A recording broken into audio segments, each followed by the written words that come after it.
الحمد لله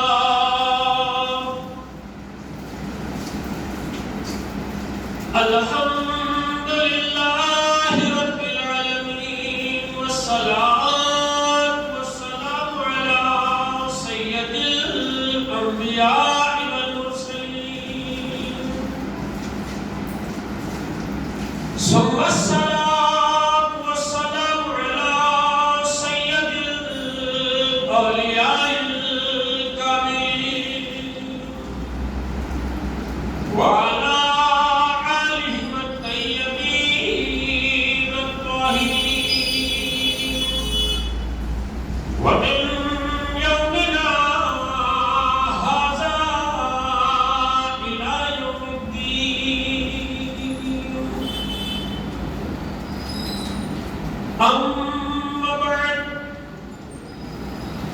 فأعوذ بالله السميع العليم من الشيطان بسم الله الرحمن الرحيم قل لا أسألكم عليه أجرا إلا المودة في القربى صدق الله مولانا العظيم وصدق رسوله النبي الكريم الأمين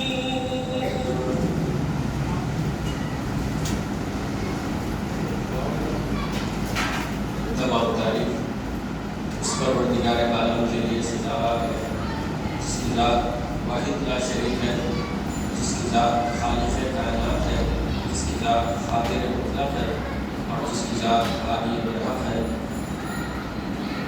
مقدس درود و سلام وجہ تخلیق کائنات، نور خدا، افضل الانبیاء، رحمت للعالمین، مراد المشتاقین، راحت العاشقین، حضور محمد مصطفیٰ صلی اللہ علیہ وسلم پر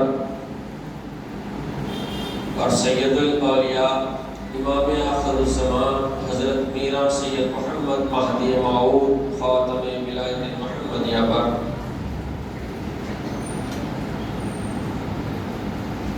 نگران کار جلسہ حضرت مولانا سید علی اشرف صاحب قبلہ،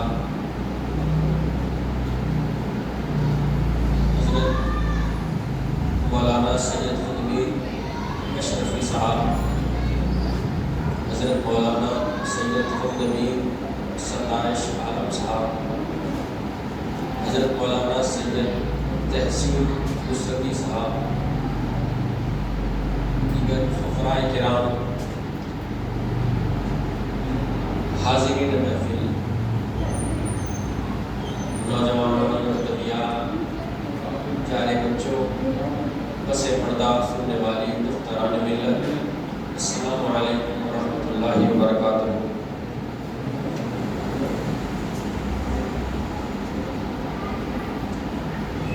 جیسا کہ آپ اس بات سے بخوبی واقف ہیں، آج کا یہ مخصوص دن روز روشن کی طرح آیا ہے۔ ہر سال سارے عالم میں 10 محرم الحرام یعنی یوم عاشوراء کے دن عرف عام میں لوگ اس کو 10 محرم کا دن یا پھر شہادت امام حسین کے نام سے یاد کرتے ہیں۔ معلوم ہونا یہ چاہیے کہ یہ 10 محرم کا عظیم دن مسلمانان اسلام کے لیے کتنی خصوصیت کا حامل ہے۔ یہ اور بات ہے کہ 10 محرم کو حضرت آدم علیہ نبینا کی توبہ قبول ہوئی۔ یہ اور بات ہے کہ حضرت نوح نجی اللہ علیہ السلام کی کشتی کنارے لگی۔ یہ اور بات ہے نار نمرود حضرت ابراہیم خلیل اللہ پر گلزار ہوئی۔ یہ اور بات ہے کہ 10 محرم ہی کے دن حضرت عیسیٰ علیہ نبینا کی ولادت باسعادت ہوئی۔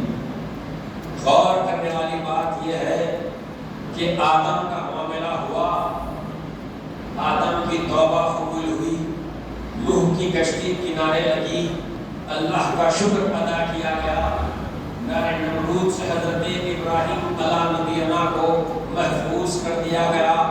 شکر خداوندی پر ابراہیم علیہ نبینا نے اپنے فرزند دلبند حضرت اسماعیل ذبیح اللہ کے سوائے عظیم کے لیے تیار ہو گئے۔ آپ غور کریں، حضرت عیسیٰ علیہ نبینا جس کو روح اللہ کہا جاتا ہے، آپ کی ولادت باسعادت ہوئی۔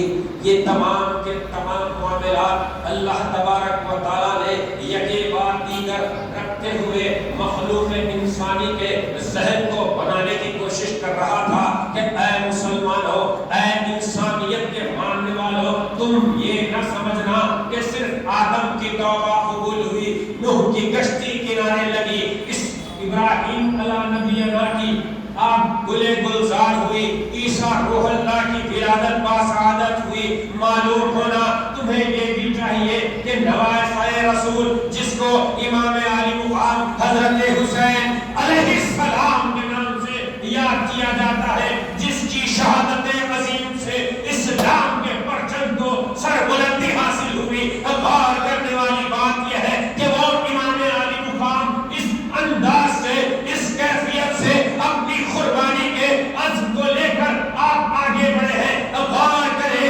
امام علی مقام نے اپنی شہادت کی جستجو میں وہاں پر نہیں گئے، بلکہ تاریخ کے اوراقوں میں یہ اطلاع دینا چاہوں گا کہ میرے آقا امام علی مقام نے سب سے پہلے اصحاب معتبر سے مشورہ کیا کہ اصحاب رسول آپ مجھے کہیں کہ کیا میں یزید کی بیعت مانوں یا نہ مانوں۔ غور کریں، حسین جس مقام اور مرتبے پر فائز تھے، حسین جس اعلیٰ مقام پر فائز تھے، وہاں پر یزید کی بیعت کا لفظ استعمال کرنا سراسر لفظ بیعت کی توہین ہے۔ میں ہر وقت یہ کہتا ہوں، وہاں پر یزید سے بیعت کی کوئی بات نہیں تھی۔ بیعت تو ان سے ہوتی ہے جو آل محمد ہوتے ہیں، بیعت تو ان سے ہوتی ہے جو محمد والے ہوتے ہیں۔ یہاں پر جو بات ہوگی، یزید کو جب بھی کوئی خطیب یاد کرے، وہ اس انداز سے یاد کرے کہ یزید سے امام علی مقام رابطہ نہیں کر رہے تھے۔ بیعت کا ایک عظیم مقام ہے، بیعت کا ایک معتبر لفظ ہے، بیعت ایک ایسی چیز ہے، بیعت اس سے کی جاتی ہے جو خدا تک پہنچا ہوا ہو۔ عموماً یہ سنا جاتا ہے، جانے تو صحیح کس کے متعلق کیسی بات کی جا رہی ہے، رسول والوں کی بات ہو رہی ہے جن کے تعلق سے خود بجائے خدائے بزرگ و برتر نے اعلان فرما دیا، آیت قرآنی موجود ہے کہ یہ مطہر لوگ ہیں، یہ پاک لوگ ہیں۔ اللہ نے ان کی حرمتوں کا اظہار اپنے کلام العریب میں کیا ہے۔ آپ غور کریں، امام علی مقام حضرت حسین علیہ السلام، کوئی کہتا ہے رضی اللہ، کوئی کہتا ہے علیہ السلام، مسلمان آخر بٹے ہوئے کیوں ہیں؟ جب امام علی مقام نے یزید سے رابطے کا انکار کیا تو پھر کرنے والوں میں سے رابطہ کیوں کیا؟ یہ ملت اسلامیہ پر سوال ہے۔ جب آپ امام علی مقام کو نواسۂ رسول کہتے ہیں، اپنے خطبوں میں، اپنے بیانات میں یہ ڈنکے بجاتے ہیں کہ یہ وہ حسین ہے جس کو رسول اکرم صلی اللہ علیہ وسلم نے کہا کہ حسین مجھ سے ہے اور میں حسین سے ہوں، پھر کہتے ہیں یہ حسین وہ حسین ہے جو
یہ ایک ایسی شہادت ہے، شہیدوں کے شہید ہیں میرے شاہ، ان کی شہادت کا اعلان مصطفیٰ نے ام سلمہ رضی اللہ تعالیٰ عنہ جو سرکار دو عالم صلی اللہ علیہ وسلم کی زوج اطہر ہے، آپ نے سامنے روبرو آپ نے اظہار فرما دیا تھا، آپ نے فرمایا تھا کہ اے ام سلمہ، جس وقت اس شیشی کی مٹی اپنا رنگ بدل کر لال ہو جائے، سمجھ جانا کہ میرے لال کو کسی نے ذبح کر دیا۔ تو یہ بشارت مصطفیٰ پر شہادت حسین ہوئی ہے، جس کے گواہ محمد رسول اللہ ہے، جس کے گواہ ام سلمہ رضی اللہ تعالیٰ عنہ ہے۔ آپ غور کریں کہ کئی ایک اصحاب رسول نے دعا کی تھی اپنی زندگیوں میں کہ اے پروردگار سن 60 ہجری سے پہلے ہم کو دنیا سے اٹھائے، کیونکہ سن 60 ہجری میں ایک ایسا فتنہ برپا ہونے والا ہے۔ آج لوگ فتنے کو سمجھتے نہیں، اگر کوئی دین میں اصلاح کے طور پر، دین میں عقیدت کو بڑھانے کے لیے، دین کو سنوار کر پیش کرنے کے لیے اگر کچھ اچھی باتیں، بیجا نہیں اصول کے مطابق باتیں اگر کوئی پیش کرتا ہے تو لوگ اسے فتنہ تصور کرتے ہیں۔ تو اب آپ سوچیں مسلمانوں کی سمجھ کی سطح کتنی گری ہوئی ہے، مسلمانوں کی سمجھ کی سطح کتنی گر چکی ہے۔ دین میں اگر اصلاح کا معاملہ ہو رہا ہے، دین کو سنوارنے کا معاملہ اگر ہو رہا ہے تو لوگ یہ سمجھتے ہیں کہ فتنے کا دور شروع ہو گیا۔ فتنہ تو وہ تھا جب تمہارے آباء و اجداد نے اس لعین لعنت پر، جس پر اللہ کی ہر وقت لعنت ہے، وہ پلید معاویہ کے بیٹے یزید پر جو لعنت قائم اور دائم ہے، اس یزید لعنتی کی بیعت کی تھی۔ ارے جس کا خون بہتا ہے ان کو درد کا احساس ہوتا ہے، صرف تاریخ کو جمع کر دل لگیاں کرنا، دل بہلا لینا، یہ کوئی حق ادا کرنے والی بات نہیں۔ حسین کی شہادت ہماری روحوں کو جلا اور طہارت دیتی ہے۔ آج ہماری پریشانی یہ ہے کہ ہماری نسبت کھوکھلی، ہماری نسبت ان سے نہیں ہے جن سے ہونا چاہیے، جنہوں نے اپنے خون سے اسلام کے چمن کو سینچا۔ برادران محترم، کئی اصحاب رسول نے اس وقت بارگاہ یزدی میں دعا کی تھی کہ اے مولا سن 60 ہجری کے فتنوں سے ہم کو بچانا، کیونکہ اصحاب رسول کو بھی یہ معلوم ہو گیا تھا کہ یزید پلید اپنی پلیدیاں پھیلانے والا ہے۔ تو بہرحال ایک ایسا پرآشوب دور، ایسا ظلم اور زیادتی کا معاملہ اہل بیت اطہار کے ساتھ ہو رہا ہے۔ آپ غور کریں، ابھی میں نے جس آیت کلام اللہ کی تلاوت کی ہے، جس میں اللہ تبارک و تعالی نے محبوب محمد رسول اللہ صلی اللہ علیہ وسلم کے ذریعے ہم غلاموں اور امتیوں کو اس بات کا احساس کرواتے ہوئے ہمارے ہوش کو اجاگر کر رہا ہے کہ اے مسلمانوں، اے مومنوں، تم کو کرنا کیا ہے۔ ارشاد باری تعالیٰ ہوا، قل لا اسألکم علیہ اجرا الا المودۃ فی القربى۔ قرآن پاک میں جہاں کہیں بھی آپ کو لفظ خل ملے تو آپ سمجھ جانا کہ اپنا خدا اپنے محبوب سے رازداری کر رہا ہے، کیونکہ وہاں پر سوائے مصطفیٰ کے کوئی اور اس کتاب میں شامل نہیں۔ اللہ تبارک و تعالیٰ فرما رہا ہے، خل، کہہ دیجئے اے محبوب صلی اللہ علیہ وسلم، خل لا اسألکم علیہ اجرا، اے محبوب آپ اپنے امتیوں سے کہہ دیجئے جو یہ بار بار یہ دعویٰ کرتے ہیں کہ ہم رسول کے غلام ہیں، ہم رسول کے خدمت گزار ہیں، ہم نے رسول کی محبت میں یہ کیا ہے، ہم نے رسول کی چاہت میں یہ اظہار کیا ہے۔ اللہ فرما رہا ہے کہ اے محبوب صلی اللہ علیہ وسلم آپ ان کو بیدار کر دیجئے، آپ ان کو آگاہ کر دیجئے کہ اے لوگوں، جو کچھ بھی میرے طفیل میں، میرے صدقے میں تم کو ملا، اب آئے دیکھیں۔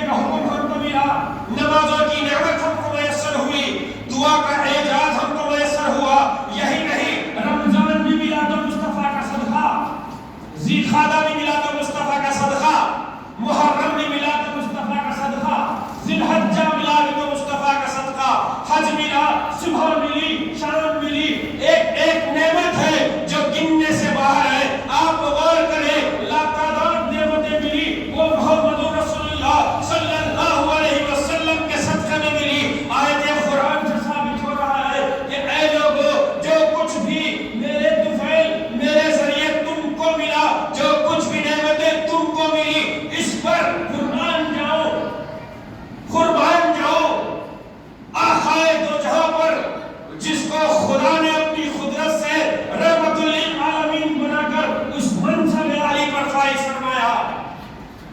وہ محمد الرسول اللہ احسان پر احسان کیے جا رہے ہیں، احسان پر احسان کیے جا رہے ہیں. اگر کوئی ایمان والا ایمانداری کے ساتھ 2 رکعت نماز، جس کو ہم تحیۃ الوضو کے نام سے یاد کرتے ہیں، 2 رکعت نماز کی ادائیگی کے بعد، مناجات کے بعد تھوڑی دیر کے لمحے کے لیے فکر کرنے کی کوشش کرے، اس طرف توجہ تو کرے، توجہ وہاں کرے جہاں سے سب کی مرادیں پوری ہوتی ہے. وہ بارگاہ مصطفیٰ میں توجہ کرے اور صرف غور کرے کہ یا رسول اللہ، آپ کے طفیل میں میرے کو کیا کیا ملا. ایک ایک چیز ہوگی جو یاد آئے گی، ایک ایک نعمت ہوگی جو یاد آئے گی، ایک ایک انعام جو آپ کو میسر ہوا ہے وہ یاد آئے گا، ایک ایک کامیابی وہ ہوگی جو آپ کو یاد آئے گی. آپ غور کریں، جب بات پوری سمجھ میں آ جائے گی تو آپ مناجات کے بعد پھر ایک سجدہ کریں گے، وہ مصطفیٰ کے لیے ہوگا. برادران محترم، حضور نبی کریم صلی اللہ علیہ وسلم کے طفیل ہزارہ نعمتیں ہم کو ملی، مگر قربان جاؤ، سرکار دو عالم صلی اللہ علیہ وسلم نے امتیوں سے کوئی مطالبہ نہیں کیا، امتیوں سے کوئی مطالبہ نہیں کیا. خدا نے مصطفیٰ کو حکم کیا، کہہ دیجئے محبوب صلی اللہ علیہ وسلم، آپ کے طفیل جو جو نعمتیں ان کو ملی، آپ ان سے یہ فرما دیجئے کہ ان تمام نعمتوں کے عوض میں تم سے اس پر کوئی اجرت طلب نہیں کرتا سوائے میری اہل بیت سے محبت. تو اہل بیت کے اطہار کا مقام اور مرتبہ نبی کریم صلی اللہ علیہ وسلم کی زبان نوری سے بتایا جا رہا ہے کہ اہل بیت کے اطہار کا مقام اور مرتبہ کیا ہے. حدیثوں کو جمع کرنے والے راوی جن کو اہل بیت اطہار کا صدقہ میسر ہوا، اہل بیت اطہار کی توجہات کی وجہ سے نامرد مرد بن گیا، بے ایمان ایمان والا بن گیا، جو مسلمانیت میں نہیں تھا مسلمانیت میں داخل ہو گیا، کسی کی آنکھیں نہیں تھی اس کی آنکھیں آ گئی، کس کے اعضاء صحیح نہیں تھے اس کے اعضاء صحیح ہو گئے. آپ غور کریں، جمع کرنے والوں نے مصطفیٰ کی اہل بیت کی عظمت کو اس انداز سے اظہار فرمایا. آپ غور کریں، ارشاد ہوتا ہے وَمَن مَاتَ عَلَى حُبِّ آلِ مُحَمَّدٍ صلی اللہ علیہ وسلم مَاتَ مُؤْمِنًا یا پھر مَاتَ شہیدا. حدیث کا مفہوم یہ ہے کہ جو کوئی بھی اہل بیت اطہار کی محبت میں مرا، نہ خدمت کرا نہ کچھ حق ادا کرا، صرف یہ کہا کہ یہ اہل بیت اطہار ہیں، یہ احترام کے لائق ہیں، یہ ہمارے آقاؤں کے آقا ہیں. آپ غور کریں، صرف اور صرف ان کی محبت اپنے دل میں لایا کہ یہ سیدہ ہیں، ان کی دعا میں ہم کو رہنا ہے. صرف اس بات کا اگر اظہار کر دیا تو اللہ تبارک و تعالی حدیث کے ذریعے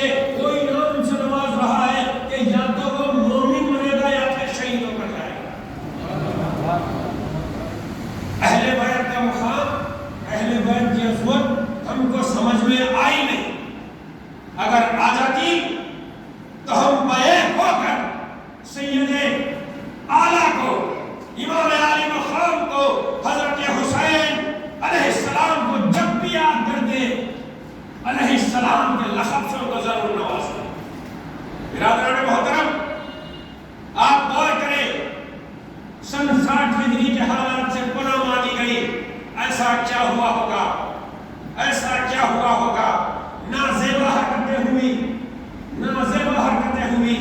حبیب ابن مظاہر جو امام حسین علیہ السلام کے ایک دوست تھے، آپ نے جیسے ہی معاملہ طے ہوا، اصحاب رسول سے مشورہ کیا گیا تو انہوں نے کہا کہ آپ کو جب کوفہ سے دعوتیں آ رہی ہیں، خطوط آ رہے ہیں، تو آپ کو یہ لازم آتا ہے کہ آپ ان کی دعوت کو قبول کریں۔ تاریخ کے اوراق شاہد ہے، کوفے والوں نے امام علی مقام کو اس انداز سے مخاطب کرتے ہوئے 150 خط یہ لکھے کہ اے امام علی مقام، ہم آپ کی بیعت سے مشرف ہونا چاہتے ہیں، لہذا آپ کوفہ تشریف لائیے۔ 150 خطوں کا مجموعہ لے کر آپ اصحاب رسول سے مشورہ کرتے ہیں تو سب نے بیک ہو کر کہا کہ اے سید اعلیٰ امام علی مقام، آپ کوفہ کی طرف کوچ کریں، آپ غور کریں، میرے آقا حسین علیہ السلام نے اپنے طور پر کوئی فیصلہ نہیں لیا، ہاں اپنے طور پر جو فیصلہ لیا وہ اپنے سر قربان کیا۔ دیگر جو معاملات تھے اسلامی امور کے، وہ اصحاب رسول سے آپ نے مشورہ کرتے ہوئے کام کیا۔ کوئی یہ نہیں کہہ سکتا کہ وہ سیاسی جنگ تھی۔ اگر سیاسی جنگ سمجھنے والے، ایسا لگتا ہے کہ تیرا رشتہ کہیں نہ کہیں یزید سے جا ملتا ہے، یزید سے جا ملتا ہے، کیونکہ امام علی مقام جب جس معرکے میں گئے ہوں گے وہ نواسۂ رسول تھے، جو رسول کی زبان سے خدا کے حکم کے بغیر کچھ نکلتا نہیں، تو پھر اسی رسول کے ارشاد پہ امام حسین کو اس انداز سے تیار کیا گیا کہ وہ اپنے دین محمدی کے لیے اپنے خون کو بہانے کا عزم اختیار کر سکے۔ برادران محترم، بہرحال بات آگے بڑھتی ہے، آپ سمجھنے کی کوشش کریں۔ 10 محرم الحرام کے اس عظیم واقعے کو، کرب و بلا کی تمام مصیبتوں کو اگر سمجھنا چاہتے ہیں، ایمانداری کے ساتھ وفاداری کا جذبہ رکھتے ہوئے، اپنے ذہن کی گندگیوں کو، اپنے قلب کی گندگیوں کو صاف کرتے ہوئے، روح کو اہل بیت کی محبت کا ایسا غسل دے، اپنی روح کو اہل بیت کی محبت کا ایسا غسل دے کہ روح اس بات کا اظہار کرے کہ جو سانس اندر جائے وہ آپ کو اس بات کا یقین دلائے کہ یہ سانس تیرے خدا کے لیے گئی۔ سبحان اللہ، سبحان اللہ۔ برادران محترم،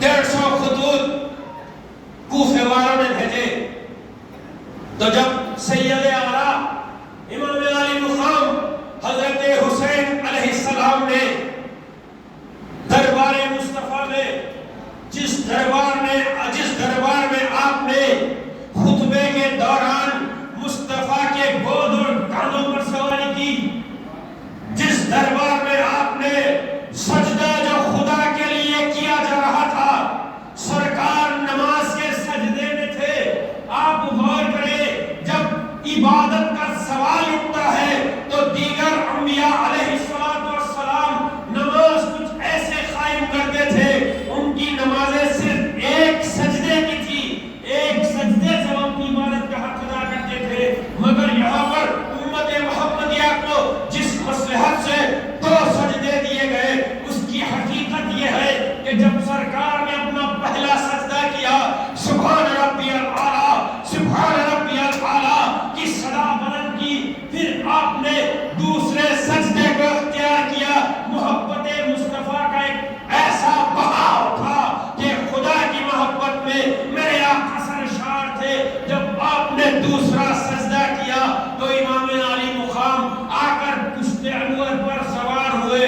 غور کریں، جو سجدہ خدا کے لیے تھا، جو سجدہ خدا کی محبت میں تھا، تو پھر حسین کا گرنا سرکار کو گوارا نہیں تھا۔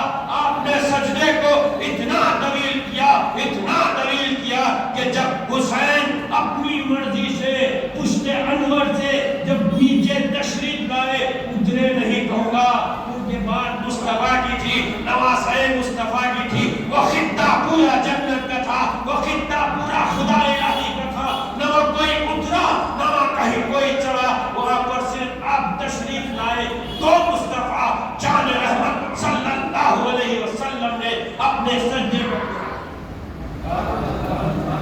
تو یہ اہل بیت اطہار کے ذکر کے لیے ہم یہاں بیٹھے ہیں۔ یہ ذکر ہمارے ایمان کو کامیاب اور کمال پر لے جاتا ہے، یہ ذکر ہماری روحوں کو طہارت دیتا ہے، یہ ذکر ہمارے قلب کی گندگیوں کو دور کر کر خدا کے ذکر کو آسان ہونے کا ذریعہ بنتا ہے۔ آج پریشانی کیسی ہے؟ نہ ہماری نماز میں وہ سکون ہے، نہ ہماری دعاؤں میں وہ سکون ہے۔ اس کی وجہ یہ ہے کہ ہم نے نماز سیکھی ہی نہیں ویسی جو سیکھنی تھی، ہم نے نماز ادا کی ہی نہیں جیسے کہ ادا کرنی تھی۔ بات آگے بڑھ جائے گی، بہت دور چلے جائے گی، پھر چیبے گوئیاں شروع ہو جائیں گے کہ یہ کیا کہہ دیا، یہ کیا بول دیا۔ ایمانداری کا تقاضا یہی ہے، جو چھپے ہوئے پردے ہیں ان کو اٹھا کر روشن کرنے کی ضرورت ہے، تبھی مہدویت کے موتی لوگوں کو اپنی آنکھوں سے دکھائی دے جائے۔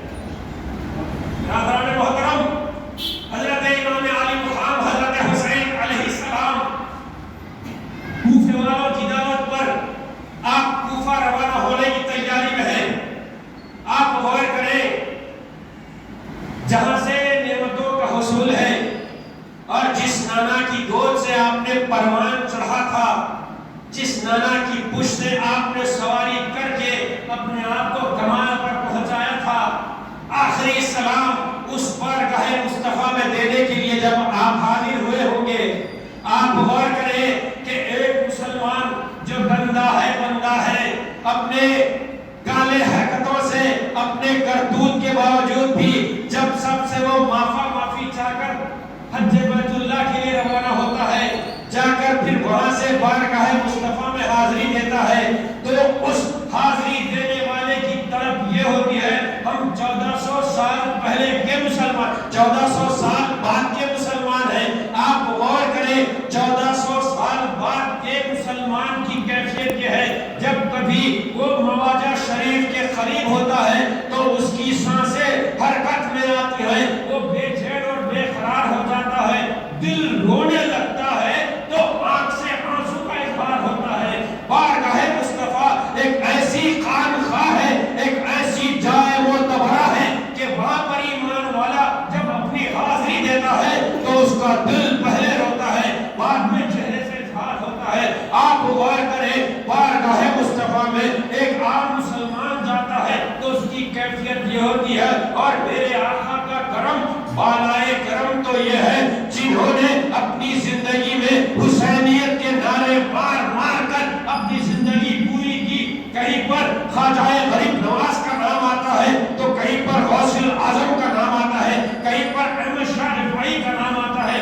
آپ غور کریں، وہ درمیانی وقت کے مسلمان، ولایت کے دور کے درمیانی وقت کے مسلمان، جنہوں نے حسین کے نام کا صدقہ لے کر اپنی ولادتوں کو مکمل فرمایا تھا، وہ بزرگان دین جب جا کر بارگاہ مصطفیٰ میں سلام عرض کرتے ہیں تو سرکار ذی فخر احمد مختار، دونوں عالم کے تاجدار جناب محمد رسول اللہ صلی اللہ علیہ وسلم، جو رحمت للعالمین بھی ہے، خاتم النبیین بھی ہے، آپ کے کرم، بالائے کرم کا عالم یہ ہے کہ آپ اس بارسا مسلمان کے سلام کا جواب عنایت کرتے ہیں۔ آپ غور کریں، ایک چھوٹا مسلمان جائے گا، وہ بھی مصطفیٰ کی بارگاہ میں سلام کرے گا تو اس کو جواب سنائی نہیں دیا جائے گا، مگر دل میں یہ خوشی ہوگی کہ میرے سرکار نے میرا سلام قبول کر لیا۔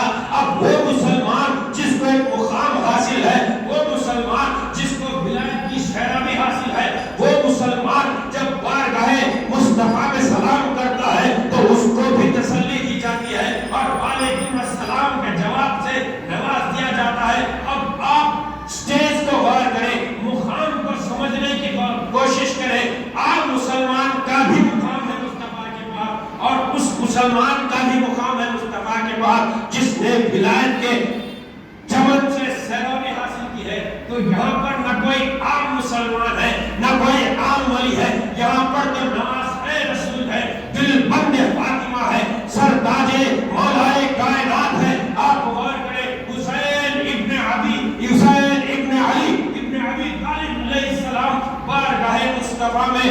حسین اور اپنے نانا سے عرض کر رہے ہیں السلام علیکہ یا رسول اللہ صلی اللہ علیہ وسلم.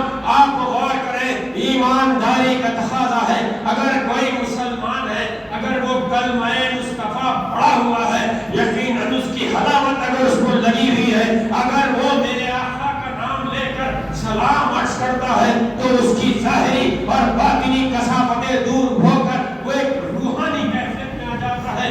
آپ غور کریں وہ حسین جس نے محمد رسول اللہ سے بوسہ بھی لیا تھا, وہ حسین جس نے مصطفیٰ کے بغل گیر ہو کر وہ سعادت بھی میسر کی تھی, وہ حسین جس نے اپنے نانا کے ہاتھ سے کھانا بھی کھایا تھا, وہ حسین جس نے پشت انور پر سواری بھی کی تھی, وہ حسین کی کیا کیفیت ہوگی. بارگاہ مصطفیٰ میں سلام عرض کرتے ہیں اور کہتے ہیں کہ اے نانا جان آپ کی امت کے مسلمان میرے خون کے پیاسے ہو گئے ہیں, آپ کی امت کے مسلمان آپ کی شریعت میں مداخلت کر رہے ہیں, وہ کیا کیفیت ہوگی. بارگاہ مصطفیٰ ہے, بارگاہ مصطفیٰ ہے. وہ آنسو جو سرکار نے اپنے فرزند دلبر حضرت ابراہیم رضی اللہ تعالی عنہ کی وفات پر نہیں بہائے تھے. آپ غور کریں جب بی بی نے پوچھا کہ اے رسول اللہ صلی اللہ علیہ وسلم کیا آپ کو اپنے فرزند کے جانے کا کوئی غم نہیں. آپ غور کریں میرے آقا نے اس وقت مسلمانوں پر احسان کرتے ہوئے خدا کے پاس مقبول ہونے کا ایک ایسا موقع عنایت فرمایا. اگر کوئی ہوش مند مسلمان اس فرمان رسالت مآب صلی اللہ علیہ وسلم کو غور کر لے تو یقیناً اس کی سانسیں خدا کے ذکر اور اس کی زبان درود سے تر ہوگی.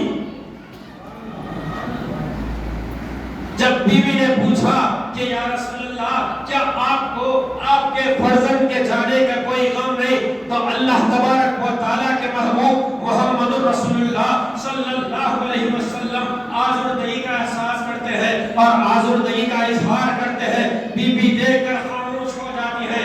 پھر خدا کی قدرت جوش اور جذبے میں آتی ہے کیونکہ ہر نبی کو ایک ایک وقت پر وحی کا نزول ہوا, مگر میرے آقا کی شان یہ ہے 63 سالہ زندگی میں 24,000 مرتبہ وحی کا نزول ہوتا ہے. یہ میرے مصطفیٰ کی شان اور عظمت. 24,000 مرتبہ بارگاہ خداوندی سے وحی کا نزول ہوتا ہے. حضور اکرم صلی اللہ علیہ وسلم غم زدہ ہے, افسوس میں ہے. آپ غور کریں کہ سیدنا جبرائیل روح الامین کو اللہ کی طرف سے حکم ہوتا ہے کہ اے جبرائیل جانا بارگاہ مصطفیٰ میں اور ہمارا سلام پیش کرنا. ارے سلام پیش کرنا تو خدا کی سنت ہے, سلام پیش کرنا مصطفیٰ کی بارگاہ میں خدا کی سنت ہے. آپ غور کریں حکم خداوندی پر جبرائیل امین جس کو روح الامین کے منصب پر سرفراز کیا گیا, وہ روح الامین بارگاہ مصطفیٰ میں مدینہ المنورہ جو آج گنبد خضرا کا احاطہ ہے وہاں پر ایک دروازہ ہے جس کو باب جبرائیل کے نام سے معروف کر دیا ہے.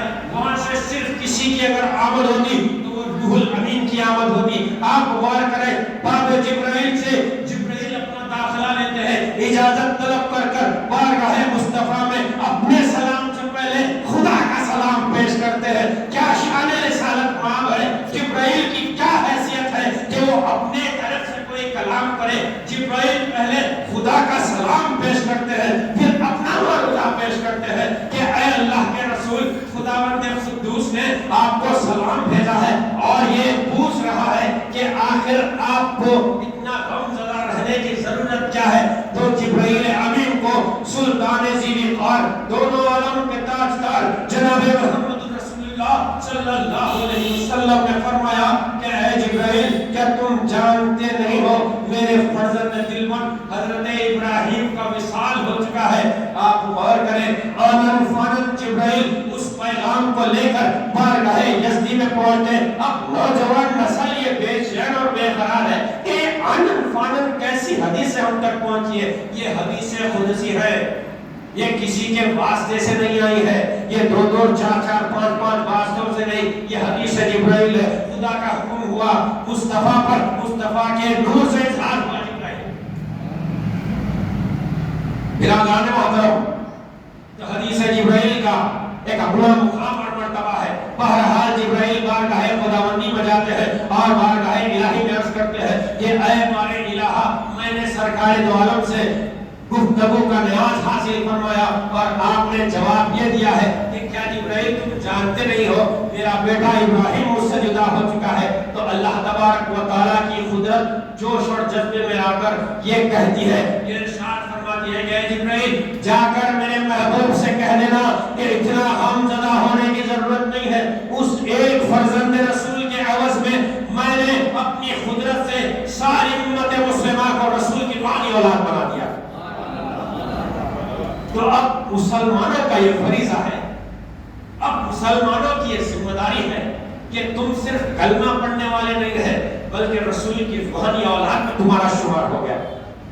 تو جب رسول کی روحانی اولاد کا جب اعزاز تم کو نصیب ہوا تو رسول کی حقیقی اولاد کا کیا کام ہوتا ہے، ان کے درد کو احساس کرنے کی ضرورت ہے۔ 10 محرم کے موقع پر چاہے کوئی بھی پلیٹ فارم، یوم عاشورہ کے دن کسی کا بھی پلیٹ فارم ہو، ایک کہانی سنائے جیسا امام حسین کی شہادت کو سنانا ایک مسلمان کے لیے روا نہیں، ایک مسلمان کے لیے روا نہیں۔ اگر وہ ایمان والا ہے تو اس کا دل رونا، پھر آنکھ سے آنسو روا ہونا، سننے والوں کی بھی وہی کیفیت ہونا، کیونکہ سال میں ایک دن ذکر حسین ہوتا ہے، سال میں ایک دن ذکر حسین ہوتا ہے، تو یہ ایک ہی دن ہمارے لیے غنیمت ہے، اپنے آپ کو پاک اور صاف کر دیتے ہیں۔ اگر ایمانداری کے ساتھ ذکر حسین کا حق تو ادا نہیں کر سکتے، حق ادا کرنے والے وہ وارثان دین ہیں، جو دین کے وارث ہیں۔ ہم تو غلام ہیں، ہم غلام صرف اپنی غلامی کا ثبوت دے سکتے ہیں۔ یہ اعزاز ہم کو نصیب ہوا آل رسول اولاد علی میں شمار ہونے کا، یہ ہمارے لیے دوبارہ قسمت ہے، مگر ہم اس بات کا فخر نہیں کر سکتے کہ میں فلاں کا فلاں ہوں۔ اگر فلاں کا فلاں ہوں تو سب سے پہلے میں اپنے دل پہ نظر کرنا کہ کیا میں اپنے آپ کو سید بولنے کے لائق ہوں یا نہیں۔ سید کی ایک کیفیت ہوتی ہے، سید کا ایک ظرف ہوتا ہے، سید اپنے ظرف سے گرتا نہیں اور سید اپنی اڑان سے اوپر جاتا نہیں، سید کی ایک سطح ہوتی ہے۔ سید کی ایک سطح کیا ہے؟ اہدنا الصراط المستقیم۔ جب وہ اہدنا الصراط المستقیم کے راستے پر قائم ہوتا ہے تب جا کر خدا اپنی قدرت سے صراط المستقیم کو ایسی کامیابی دیتا ہے کہ صراط الذین انعمت علیہم کے ساتھ ساتھ وہ سید ہونے کی حیثیت میں آ جاتا ہے۔ برادران محترم، امام علی مقام حضرت حسین علیہ السلام کے تذکرے سے اپنی روحوں کو جلا دینے کی ضرورت ہے، اپنی زندگیوں کو صاف کرنے کی ضرورت ہے، کیونکہ یہاں سے جب بھی حسین کا نام آئے ایک بات تو ہونی چاہیے، دل میں ایک احساس ہونا چاہیے، غم تو کرنے والے کر کے چلیں گے اور قیامت تک انشاءاللہ حسین کی شہادت کا غم ہوتا رہے گا۔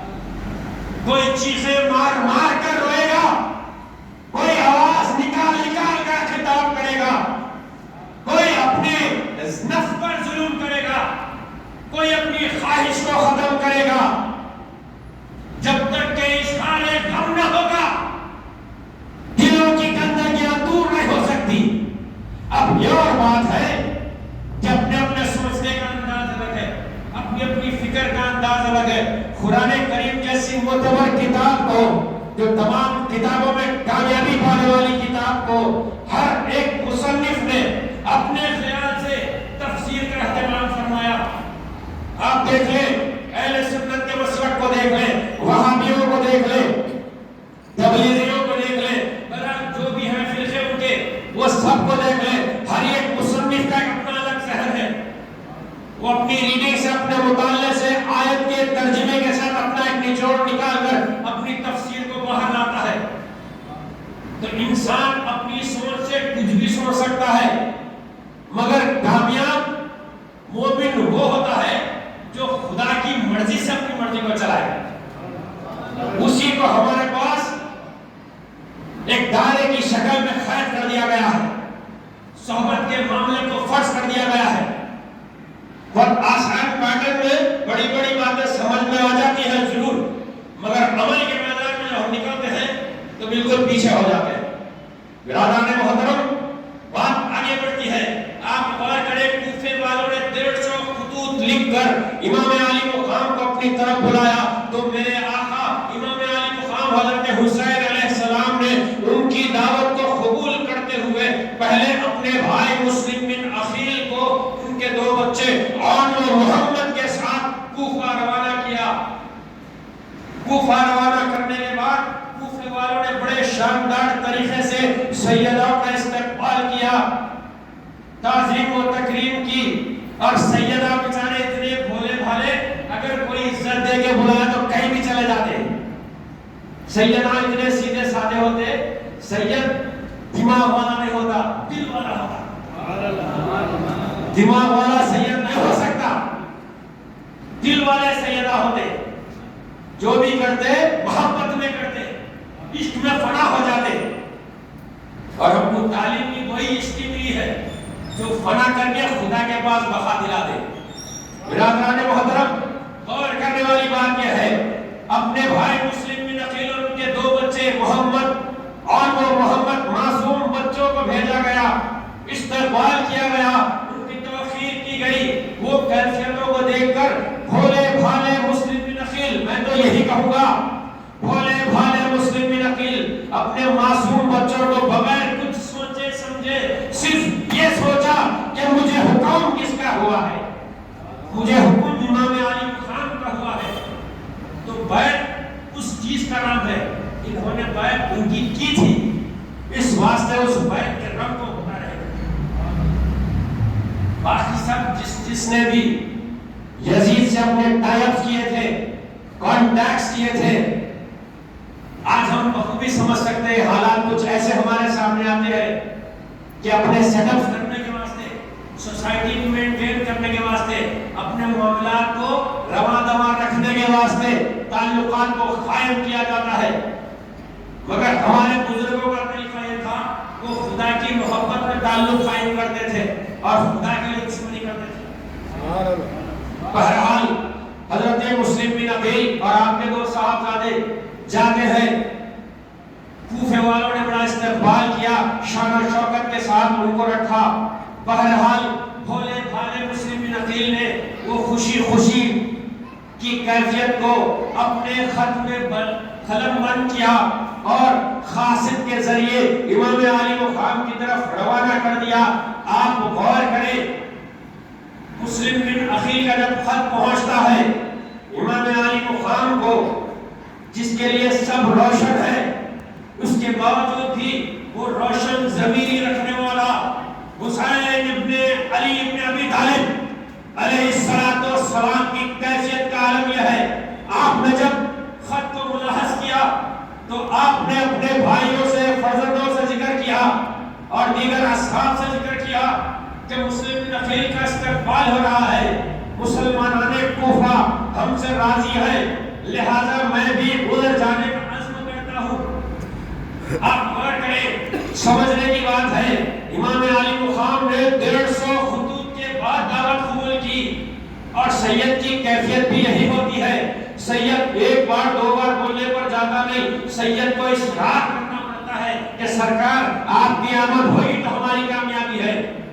بہرحال امام علی مقام حضرت حسین علیہ السلام نے کوفے کا رخ کیا، اور جب آپ کو یہ خبر ملی تھی تو آپ نے اطمینان کے ساتھ اپنے اہل و عیال کے ساتھ، آپ غور کریں کون ہوگا خدا کا بندہ جو مصیبت کے معاملے کو جانتا ہوا، پریشانیوں کی کیفیت کو جانتا ہوا اپنے اہل و عیال کو ساتھ لے کر جائے، وہی جا سکتا ہے جو آل محمد ہے، وہی جا سکتا ہے۔ اور وہی تاریخ آج بھی ہمارے پاس 550 سال تک رہی۔ ہمارے بزرگوں نے بھی جب کبھی خدا کی محبت اور دین کے تحفظ میں ہجرت کی تو اپنے اہل و عیال کو ساتھ لے کر کی۔ یہ حسینی رنگ کی علامت ہے، یہ حسینیت کا تقاضا ہے۔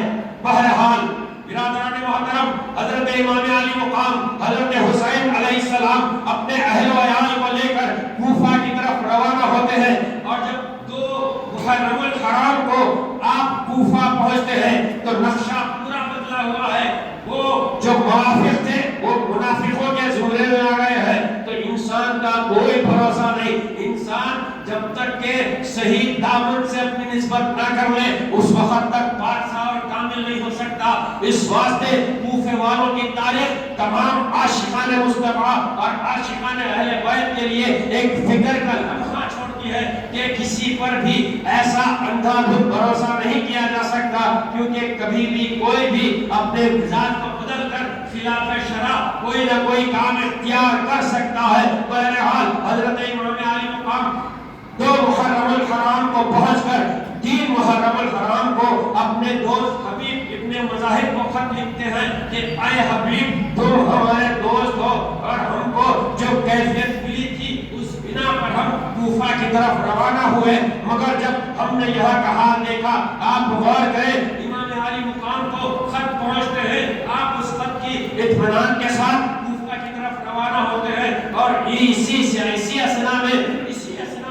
اسی دوران میں کوفے والوں نے تو اپنی دشمنی کا اظہار فرمایا، کیونکہ ابن زیاد نے آ کر ان کوفے کے مسلمانوں پر ظلم اور زیادتی کا معاملہ اختیار کر دیا. اور اصول بھی یہی بتایا جاتا ہے اگر آپ حالت نماز میں ہیں، کوئی سانپ آ گیا، کوئی ایسا جانور جو ہماری جان کو نقصان پہنچاتا ہے، تو آپ نماز سے باہر ہو کر اس کو مارنے کا حکم ہے. مسلمانوں کب تک کمپرومائزنگ زندگی کرو گے؟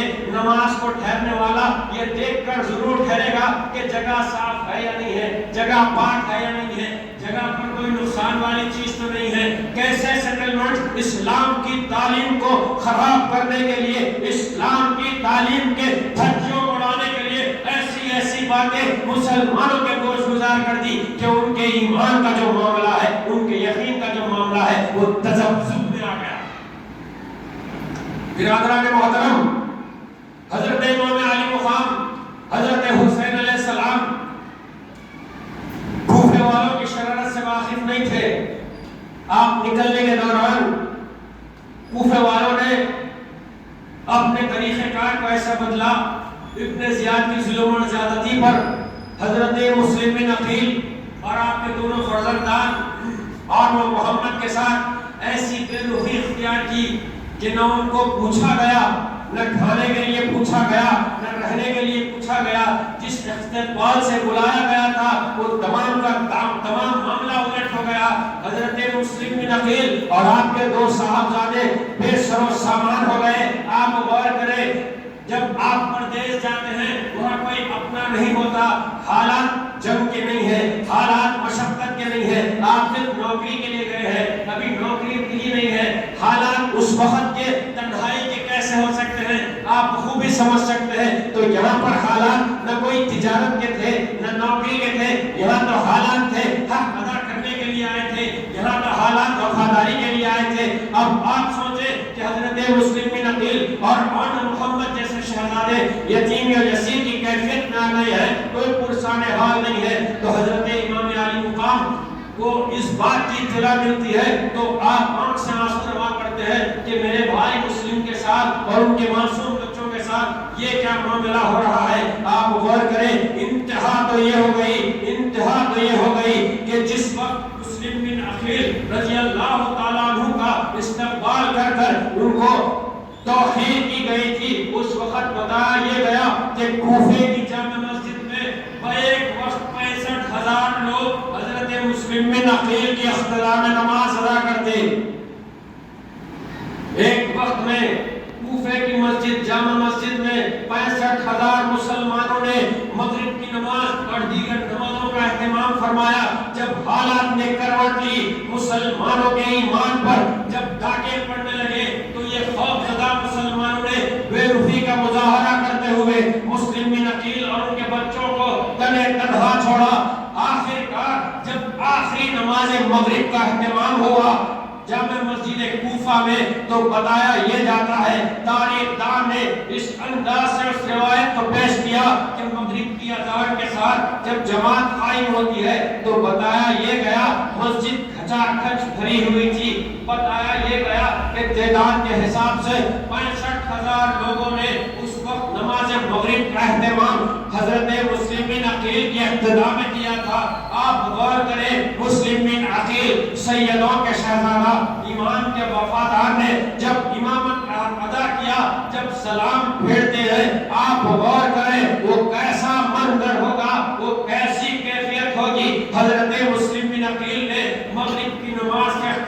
پر سیدھے جانب جیسے ہی آپ نے سلام پھیرا بتایا یہ گیا ایک سلام پر اس طرف کی پوری مسجد خالی ہو گئی، دوسرے سلام پر اس طرف کی پوری مسجد خالی ہو گئی۔ پتہ یہ چلا کہ مسلمانوں نے خدا کے گھر میں ایک سید زادے کو خدا کی عبادت خدا کے لیے ہوتی ہے۔ عبادت کا تصور کیا ہے؟ یا تو خدا ہم کو دیکھا یا ہم خدا کو دیکھ رہے۔ آپ غور کرو، وہ کوفے کے مسلمانوں نے خدا کے گھر میں ایک سید زادے کے ساتھ خدا کے روبرو نماز کی حالت میں ایسا دھوکہ دیا کہ 65,000 پورے فرار ہو گئے۔ مسلم بن عقیل اور آپ کے دونوں بچے تنے تنہا ہو گئے۔ ایک بڑھیا جس کا نام تاریخ میں کچھ بتایا گیا ہے جو ابن زیاد کے رشتہ داروں میں تھی، انہوں نے محمد وآل محمد کی محبت کا جذبہ رکھتے ہوئے مسلم بن عقیل اور ان کے صاحبزادوں کو اپنے گھر میں سہارا دیا۔ بہرحال تاریخ کے اوراق شاہد ہے، کیفیتیں کچھ ایسی ملی ہے کہ ڈھونڈا گیا، ہر طرف سے پروانے نکل گئے کہ مسلم بن عقیل اور ان کے 2 معصوم بچوں کو جہاں کہیں بھی ہو گرفتار کر لینا۔ آپ غور کریں ابن زیاد نے اتنی ظلم اور زیادتی کا معاملہ کیا ہے۔ اسلام ہم تک جو پہنچا ہے، چاہے وہ سید سن رہا ہو یا غیر سید سن رہا ہو، لفظ اسلام کی بات کر رہا ہو، مسلمان کے لیے کر رہا ہو، اگر حقیقی طور پر کربلا کا ایک واقعہ، ایک دن کی کیفیت اگر ایمانداری کے ساتھ سنتا ہے تو یقیناً اس کا ایمان تازہ ہو کر اسے پھر اسلام پر قائم ہونے کی ضرورت ہے۔ آپ غور کریں، ایسے مظالم اٹھائے گئے، ایسی تکالیف دی گئی، پھر حضرت مسلم بن عقیل اور ان کے 2 معصوم بچوں کو ایک گھیرا ڈال کر چوطرف سے ان کو حملہ کر شہید کر دیا گیا۔ برادران محترم، اسلام ایسے ہی نہیں پہنچا۔ اسلام محمد وآل محمد اور غلامان محمد کے خون سے سینچا ہوا اسلام۔ آج ہم کو جو اسلام ملا وہ اس انداز اور اس طریقے سے ملا ہے۔ بہرحال امام علی مقام اپنے دوست حبیب ابن مظاہر کو خط لکھتے ہوئے 3 تاریخ کو خط روانہ ہوتا ہے کہ اے حبیب، تم ہمارے دوست ہو اور ہم بے وطن کوفے والوں کی دعوت پر ان کی منافقانہ حرکت کو سمجھے بغیر ہم کوفہ آ چکے ہیں اور ہم بہت پریشانی میں ہیں۔ اگر دوستی کا حق ادا کرنا چاہتے ہو، اگر ہمارے مدد کون کہہ رہا ہے جس نے اپنے خون سے اسلام کو مدد کی، وہ مددگار اسلام امام حسین علیہ السلام کہہ رہے ہیں کہ اے حبیب ابن مظاہر، اگر تم چاہتے ہو ہم بے وطنوں کی مدد کرو تو فوراً ہم سے ملاقات کرو۔ اگر یوم عاشور سے پہلے ہم سے ملاقات نہ کر سکو گے تو پھر روز محشر ہم سے ملاقات ہوگی۔ بہرحال حبیب ابن مظاہر آنن فانن جیسے ہی قد ملتے آپ آتے ہیں، آنے کے بعد ملاقات کا شرف حاصل کرتے ہیں، اور جس طریقے سے پھر دن آگے بڑھتے ہیں، مشقتیں بڑھتی ہیں، 7 محرم الحرام کا وہ ایسا خطرناک دن جہاں پر بڑے تو بڑے بچوں پر بھی ظلم ہوا تھا۔ معصوم بچے پانی کے لیے بلک رہے تھے، اگر آدھا گھنٹہ ہم کو پانی دیر سے مل گیا تو ہم بے چین اور بے قرار ہو کے اپنے گھر میں گڑبڑ شروع کر دیتے۔ برادران محترم، یہ انسانی فطرت کا تقاضا ہے۔ کب سمجھیں گے ان کی پیاسوں کی توق کو، کب سمجھیں گے ان کے غموں کے زخموں کو؟ جب تک کہ ان کی پیاسوں کو نہیں سمجھیں گے ہماری ایمان کی پیاس نہیں بجھ سکتی۔ اگر ہماری ایمان کی پیاس بجھانا ہے تو اہل بیت اطہار کی پیاسوں کا احساس کرنے کی ضرورت ہے۔ 7 محرم الحرام سے پانی بند کر دیا گیا۔ ارے کس کا پانی تھا؟ محمد رسول اللہ کا صدقہ ہے، پانی بھی مصطفیٰ کا صدقہ ہے، کھانا بھی مصطفیٰ کا صدقہ ہے، مگر اہل و عیال مصطفیٰ پر انہی کی میراث کو روک دیا جا رہا ہے۔ یہ کون سا انصاف ہو رہا ہے؟ مسلمانوں نے یہ کیسے طریقے کار کو اختیار کیا تھا؟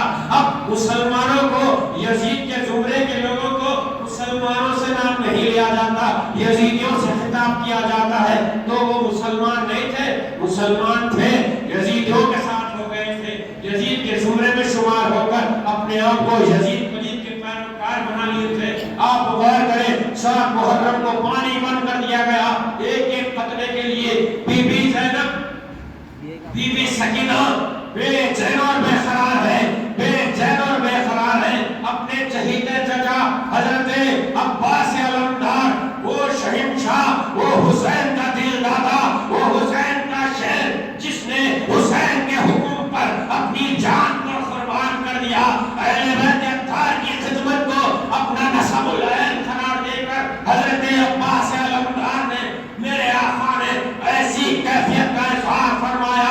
بی بی آ کر، بھتیجی آ کر کہتے ہیں چچا جان میرا حلق پیاس سے سوکھ رہا ہے، چچا جان میرا حلق پیاس سے سوکھ رہا ہے.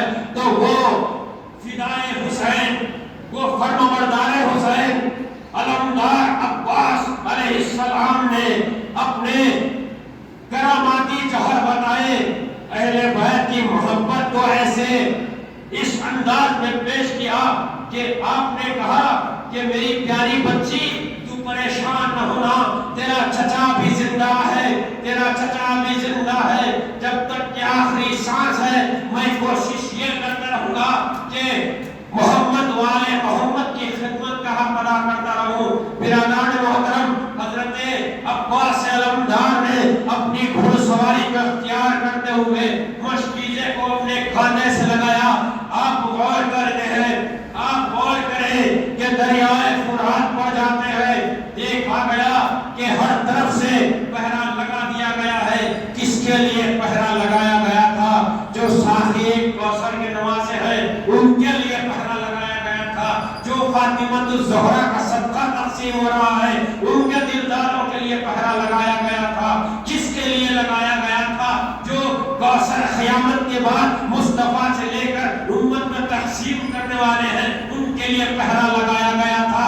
کیا بدبختی تھی مسلمانوں کی کہ تم نے حق کو حق نہ جانا، باطل کو باطل نہ سمجھا. آخر کون سے کردار کو تم نے اپنے عمل میں اختیار کیا تھا؟ غور کریں، وہ عباس علمدار نے مشکیزے کو لے کر دریائے فرات پر جاتے ہیں دیکھا گیا پہرا لگا ہوا ہے. حضرت عباس علمدار نے جو ایسا شجی جوان مرد جس کے غصے کی کیفیت، جس کی شیرانہ کیفیت یہ تھی کہ وہ حسینی شہباز تھا، اس کے باوجود بھی عباس علمدار نے بڑی نیستی اور نرمی کا مظاہرہ کیا. آپ نے فرمایا کہ اے یزید کے ماننے والوں، تمہیں آل رسول کا خیال کرنے کی ضرورت ہے، ان معصوم بچوں کی پیاس کا لحاظ رکھنے کی ضرورت ہے. خدایا تم تھوڑا سا پانی ان معصوم بچوں کے لیے دے دو، قربان جاؤ، قربان جاؤ. حضرت عباس علمدار نے اپنی پیاری اور بہترین گفتگو سے ان کو اپنی طرف متوجہ کیا. مگر جس کو ہدایت مند ہو جاتی ہے اور ہدایت بھی ہوتی ہے تو آل محبت کی محبت سے ہوتی ہے، آل رسول کی محبت سے ہوتی ہے. جس کے دلوں میں آل رسول کی محبت نہیں اس کو ہدایت نہیں، جس کو ہدایت نہیں اس کو کامیابی نہیں، اور جس کو کامیابی نہیں اس کا ٹھکانہ جہنم اور دوزخ میں ہوتا ہے. برادران محترم غور کریں، حضرت عباس علمدار نے اپنی جد و جہد کے ساتھ اس مشکیزے کو بھر لیا. اس مشکیزے کو بھرتے ہی آپ غور کریں ان ناپختوں کی، ان پلیتوں کی حرکتوں اور ان کے ذہن کو سمجھنے کی کوشش کریں. انہوں نے اس انداز سے اہل بیت اطہار کو تکلیف دی ہے. حضرت عباس علمدار نے مشکیزہ لیا اور اپنے کھانے پر لگایا. اب جیسے ہی آپ آگے بڑھتے ہیں حضرت عباس علمدار پر تیروں کی بوچھار شروع ہو جاتی ہے. ایک تیر آ کر سیدھے بازو لگتا ہے، ایک تیر آ کر دائیں بازو لگتا ہے. آپ غور کریں اس شہباز حسین کی کیفیت کو آپ ملحوظ کریں، اس جانثار حسین کی کیفیت کو آپ غور کریں. عباس علمدار نے اپنے دونوں بازو کے بیکار ہونے کے باوجود بھی ان معصوم بچیوں کی پیاس کو اپنے ذہن میں رکھتے ہوئے اس مشکیزے کو اپنے منہ میں تھاما. آپ غور کریں، اپنے دانتوں میں سنبھالا. آپ غور کریں، حضرت عباس علمدار گھوڑے کی پرواہ نہیں ہے، سواری کی پرواہ نہیں ہے، یہاں تک کہ اپنی جان کی پرواہ نہیں ہے. پرواہ اگر ہے تو آل محمد کی شہزادیوں کی پیاس کی پرواہ ہے. پرواہ اگر ہے حسینی شہزادیوں کی پرواہ ہے. آپ غور کریں، حضرت عباس علمدار نے اپنے دانتوں میں اس مشکیزے کو تھاما اور آگے بڑھنے کو بتایا یہ جاتا ہے وہ نافرمانوں نے جن پر خدا کی قیامت تک لعنت ہے اور لعنت ہوگی یقیناً انشاءاللہ. آپ غور کریں جیسے ہی آپ اہل بیت اطہار کے خیمے کے قریب پہنچتے ہیں پوری سیاست چلی گئی, پوری سیاست کا رنگ ڈھنگ چلا. آپ نے مشکیزے کو اپنے دانتوں میں تھاما اور اپنی سواری پر سوار ہوئے جب تک کہ وہ اہل بیت اطہار کے خیموں تک گئے وہاں تک انتظار کیا گیا. ان کی بدبختیوں, ان کی سیاسی چالوں کو آپ سمجھیں کہ وہ کتنے سیاسی ذہن کے لوگ تھے. اور آج آپ غور کریں جہاں کہیں بھی دین میں مصلحت آ جاتی ہے وہاں مسائل خراب ہو جاتے ہیں. دین کے معاملے میں حق بجانب ہونا ضرور ہوتا ہے اور حق بجانب ہوں گے تو ہی دین کا ستون قائم ہوگا, حق بجانب ہوں گے تو ہی دین کی عمارت بڑھے گی. برادران محترم, حضرت عباس علمدار جیسے ہی خیمہ اہل بیت کے قریب پہنچتے ہیں وہاں سے ایک ناپیکار یزیدی نے اہل بیت کے دشمن نے ایسا تیر چلایا کہ وہ آ کر سیدھے مشکیزے پر لگتا ہے اور پانی پورا زمین پر ہو جاتا ہے. برادران محترم, ایک ایک تکلیف اس انداز سے دی گئی کہ جس کا بیان محال ہے. اور شہادت امام علی مقام حضرت حسین کے حالات اور جو تکلیفیں جس کو مصائب کے نام سے یاد کیا جاتا ہے اگر اس کا ذکر ہو تو سارا محرم کم پڑے, سارا محرم کم پڑے. میں تو یہ سمجھتا ہوں کہ اہل بیت کی تمہید میں 10 دن نکل جائیں. اہل بیت کا انٹروڈکشن ہی ایسا ہے, یہ رسول والوں کا انٹروڈکشن ہے. یہ چادر والے لوگ ہیں جن کو رسول اللہ نے اپنی چادر میں محفوظ کر لیا تھا. پوچھا گیا اے اللہ کے رسول آپ نے اپنی اہل بیت کا ذکر کیا ہے, آخر وہ اہل بیت کون ہے؟ قربان جاؤں سرکار دو عالم صلی اللہ علیہ وسلم پر اور قیامت تک انشاءاللہ حسینیت کو قائم رکھنے والے وہ غلامان حسین زندہ رہیں گے. منافقوں کے منہوں کو بند کرنے کے لیے, ان کی سازشوں کو ختم کرنے کے لیے آپ غور کریں. میرے آقا نے فرمایا تھا اے صحابیوں تم جاننا چاہتے ہو کہ میری اہل بیت کون ہے؟ سن لو, آج میں اعلان کرتا ہوں میری اہل بیت میں شمار ان کا ہے جن کو میں اس انداز سے یاد کرتا ہوں. اللہ کے رسول نے آواز دی, اپنی کالی چادر کو کھولا. ارے وہ کالی چادر ہی تو ہے جو تمہیں محشر میں سہارا دینے والی ہے, وہ کالی چادر ہی تو ہے تمہیں محشر میں کامیاب کرنے والی ہے. سرکار دو عالم نے اپنے نورانی کرم سے اس چادر کو کھول کر کہا علی ہے, فاطمہ ہے, حسن ہے اور حسین ہے. آپ نے چاروں کو اپنی چادر میں لے کر فرمایا اے میرے صحابیوں یہ میری اہل بیت ہے, یہ میری اہل بیت ہے. تو ان سے جڑے ہوئے قیامت تک کے سید اہل بیت میں شمار ہے. تو یہ سادات کے لیے بہت بڑا اعزاز ہے کہ اگر سادات اپنی سید ہونے کی کیفیت پر توجہ کریں تو یقیناً اس بات کا احساس ہو جائے گا کہ ہم کو کس رنگ ڈھنگ سے اپنی زندگی کرنی ہے اور کس رنگ ڈھنگ سے اپنی زندگی کو ایک عدل کے طور پر پیش کرنا ہے. برادران محترم, جب تک کہ ہم سدھریں گے نہیں اس وقت تک کسی کو سنبھال نہیں سکتے. سب سے پہلے ہم کو سدھرنے کی ضرورت ہے, اس کے بعد ہم سنبھالنے کی حیثیت میں آئیں گے. کیونکہ اللہ مدد کرنے والا ہے, جو عمل کرتا اس کی زبان میں تاثیر اللہ تبارک و تعالیٰ عنایت فرماتا. بہرحال حضرت عباس علمدار اپنی خدمت کا حق بجا لانے کی کوشش میں اس جستجو میں خیمے کی طرف آتے ہیں اور اچانک سے ایک تیر مار کر اس مشکیزے کو پھاڑ دیا جاتا ہے اور پورا کا پورا پانی زمین پر بہا دیا جاتا ہے. ساقی کوثر کی آل کے ساتھ یہ سلوک ہو رہا ہے جس کے ساتھ قیامت میں کوثر کا پیالہ لینے کی امید ہے, ان کی آل کے ساتھ یہ کھلواڑ ہو رہا ہے. برادران محترم غور کریں, حضرت عباس علمدار نے آزردگی کا اظہار کیا. اب بات آگے بڑھتی ہے. آج محرم الحرام کو کیفیت کچھ ایسی سنگین ہوتی چلی گئی. 9 محرم الحرام کے دن کو بھی اس ایسے پریشانی کے حال میں گزارا گیا. 10 محرم الحرام کا وقت آیا, تاریخ کے اوراق کو سمیٹ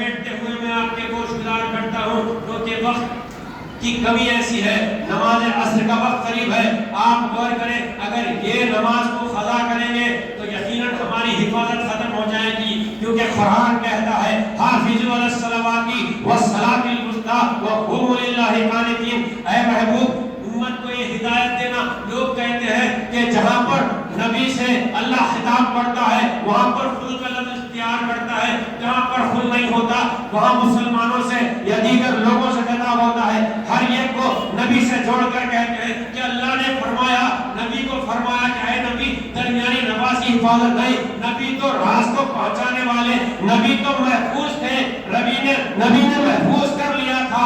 تو میرے آقا محمد رسول اللہ صلی اللہ علیہ وسلم نے امت تک اطلاع پہنچائی کہ اپنی درمیانی نماز کی حفاظت کرو، کیونکہ یہ نماز تمہیں کامیاب کرنے والی ہے۔ لہذا اپنی گفتگو کو مختصر کرتے ہوئے 10 محرم الحرام جس کو یوم عاشور کے نام سے یاد کیا جاتا ہے، یوم عاشور کے نام سے یاد کیا جاتا ہے، اسلام کی عظیم جنگ جہاں پر اسلام کو بقا ملا، اس واسطے شاعر نے کیا پیاری بات کہی ہے، شاعر نے بڑی عقیدت کا اظہار کرتے ہوئے کہا قتل حسین، قتل حسین اصل میں مرگ یزید ہے، اسلام زندہ ہوتا ہے ہر کربلا کے بعد۔ معلوم یہ ہوا جب تک کہ امام علی مقام کا خون نہ بہا اسلام کو فروغ نہ ملا۔ بہرحال 10 محرم کی کیفیت تو ایسی ہے کہ بیان سے باہر ہے۔ سیدنا امام علی مقام حضرت حسین علیہ السلام کی شہادت کا وہ عظیم دن ہے جہاں پر آپ کو ہر طریقے سے گھیر کر آپ پر وہ حسین جو علی کا شہزادہ تھا، وہ حسین جس کے پاس ذوالفقار عطا کی گئی تھی، اس حسین پر مجال ہے کہ کوئی حرف لگے، مگر یہ مقصود خداوندی تھا جس میں محمد و آل محمد رضا تھے، یہ خدا کا مقصود تھا۔ امام علی مقام حضرت حسین علیہ السلام کو چاروں طرف سے گھیر لیا گیا اور نیزوں سے تلواروں سے آپ کے جسم کو چھنی چھنی کر دیا گیا۔ آپ غور کریں یہ وہ امام علی مقام ہے جنہوں نے اپنے سر کو دے کر دین محمدیہ کو محفوظ فرمایا، ورنہ شریعت میں اتنا کھڑل مڈل ہو جاتا، شریعت کی اتنی مخالفت ہو جاتی، نازیبا حرکتوں کو جائز کر دیا گیا تھا۔ ارے ہوگا بھی، جن کی نسبت اچھی ہوتی ہے وہ اچھے کاموں کی طرف مائل ہوتے ہیں، جن کی نسبت اچھی نہیں ہوتی، جو لہو لعاب میں مہو ہے، جو لہو لعاب مصروف ہے، وہ کام بھی یہی کرتے ہیں کہ دین میں ہر بات نہیں پیدا ہو اور مسلمانوں کے ایمان کو دھکا لگتا رہے۔ بہرحال یہ یوم عاشور کا دن ہمارے لیے مبارک دن ہے، تو حضرت امام علی مقام حضرت حسین علیہ السلام نے اپنی شہادت عظیم سے پہلے اپنے اہل و عیال اور رفقا کو جمع کیا۔ وہ حسین جس کا نام لینا امت کے لیے کامیابی کا باعث ہے، وہ حسین کے کردار کا آپ غور کریں۔ نماز فجر کے بعد آپ نے اپنے محمدی رنگ کو اس انداز سے پیش کیا۔ محمدی رنگ وہ ہوتا ہے جس میں انکساری ہوتی ہے، محمدی رنگ وہ ہوتا ہے جس میں عاجزی ہوتی ہے۔ امام علی مقام حضرت حسین علیہ السلام نے اپنے رفقا، اپنے رشتہ داروں سے کہا سنا، آپ نے معاف فرمایا، آپ نے کہا کہ بھائی میں دین اسلام کی فروغ کے لیے، دین اسلام کی کامیابی کے لیے ایک جنگ عظیم میں اپنے سر کی قربانی دینے والا ہوں، لہذا اگر مجھ سے کسی کو کوئی تکلیف پہنچی ہو تو واسطے اللہ کے جو ہے اپنے معاملات کو مجھ سے صاف کر لے، مجھ سے صاف کر لے۔ آپ غور کریں یہ قربان جاؤں ملت اسلامیہ میں ایک واحد گروہ مہدویہ ہے جہاں پر اس تقلید حسینی کو آج بھی زندہ رکھا گیا اور انشاءاللہ قیامت تک زندہ رکھا جائے گا۔ مہدویت میں محمدی رنگ اور حسینی رنگ کی بڑی اہمیت اور کیفیت ہے، ہم لوگ وہی ہیں، بس تمہاری نظروں کا دھوکہ ہے، تمہاری نظروں پر وہ روشنی اللہ نے نہیں دی ہے کہ تم حق کو پہچان سکو، حق کو سمجھ سکو۔ قربان جائیے ہم میں بھی وہی کیفیت ہے۔ ہمارے آقا امامنا مہدی موعود خاتم الانبیاء محمدیہ نے اس طریقے کو قائم کرتے ہوئے اس سنت حسینی کو ہم گروہ مقدسہ کے مصدقوں پر یہ بات کو لازم کر دیا کہ ہم 10 محرم الحرام کو اب ایک نیا طریقہ واٹس ایپ پر دیکھا گیا ہے۔ میں گوش گزار کرنا چاہوں گا اور کچھ لوگوں سے بھی کہا ہوں کہ ہمارے بزرگوں کا جو طریقہ ہے وہ نماز فجر کے بعد معافی معافی کا ہے، مگر پریشانی یہ ہو رہی مغرب لگتے جو ہے دن شروع ہو گیا نا، آپ اکبر ہے، مغرب کے ساتھ ہی اسلام کی تاریخ کے حساب سے دن بدل جاتا ہے، مگر بزرگوں کے کام کرنے کی ایک کیفیت ہوتی ہے. اگر ان کے طریق پر کام کریں گے، اس وقت اللہ نے فرمایا اہدنا الصراط المستقیم، سچے راستے کو اختیار کرو. کس کا راستہ؟ اب آپ جا کے معاویہ سے پوچھیں تو معاویہ سے نہیں مل سکتا صحیح راستہ، یزید سے پوچھیں تو یزید سے نہیں مل سکتا، مولا کائنات سے پوچھو کون سا راستہ، انہوں بتاتے صراط الذین انعمت علیہم. امام حسین سے پوچھو انہوں بتاتے صراط الذین انعمت علیہم کا اور اہدنا الصراط المستقیم کا راستہ کون سا. بہرحال بتانے کا مقصد یہ ہے کہ ہمارے بزرگوں کا طریقہ یہ ہے کہ نماز فجر کے بعد، طلوع آفتاب کے بعد، ذکر اللہ سے فارغ ہونے کے بعد طلوع آفتاب سے وہ وقت معافی کا شروع ہوتا، گھنٹے دو گھنٹے میں ختم ہوتا. تو برائے کرم جو کوئی بھی افراد گروہ مدویہ ہیں وہ کوشش کریں کہ اپنے بزرگوں کی تقلید تو قائم رکھیں، کیونکہ بزرگوں کی تقلید ہی سے ہماری کام ہے. آخر میں اللہ تبارک و تعالیٰ سے دعا کروں گا کہ پروردگار عالم اپنے فضل سے رسول اللہ صلی اللہ علیہ وسلم کے وسیلہ جلیلہ مجدد پاک اور اہل بیت اطہار اور امامنا مہدی موعود سمجھیا کہ طفیل جو کچھ بھی کہا گیا ہے جو کچھ ہے اس پر ایمانداری سے سمجھنے اور عمل کرنے کی توفیق ہم کو عنایت فرما. مولا اس یوم عاشورہ کے سب میں ہمارے گناہ کبیرہ اور صغیرہ معاف فرما، ہم کو مسلمانیت کا ایسا رنگ عنایت فرما کہ کوئی شک اور شبہ ہمارے اندر موجود نہ ہو. ہم صرف اطاعت کے لیے پیدا ہوئے ہیں، اطاعت کر کے ہی اپنے رب کی طرف چلے جائیں، ایسا جذبہ ہمارے اندر وارث فرما. آمین وآخر دعوانا الحمدللہ رب العالمین وصلی اللہ تعالی علی خیر خلقہ محمد وآلہ وصحبہ اجمعین.